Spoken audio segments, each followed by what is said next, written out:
Sorry. और अभी का मौसम एकदम मस्त हो रहा है, ठंडा ठंडा। मैं आपको चल के दिखाऊं। ये देखो गाइस, यहाँ का मौसम कितना अंधेरा हो रहा है, कितना अच्छा लग रहा है यार। काश आज बारिश हो जाए, बहुत मस्त हो जाएगा। चलो फिलहाल अभी तो अंदर चलते हैं, क्योंकि यहाँ पे थोड़ी ज़्यादा ठंड लग रही है।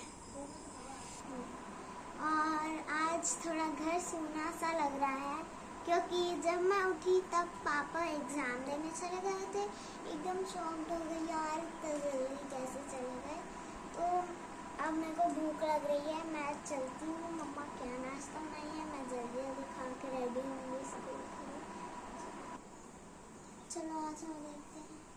इसके अंदर ओ वाव, इसके अंदर चीला है और यहाँ पे चाय है। यहाँ पे ये देखो,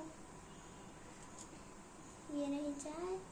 तो मैं एक काम करती हूँ, मैं इसे खा लेती हूँ, उसके बाद मैं आपसे मिलती हूँ, है ना। चलो बाय। तो अब मैं खाना खा चुकी हूँ और मैं आ चुकी हूँ बालकनी में। और यहाँ पे थोड़ा थोड़ा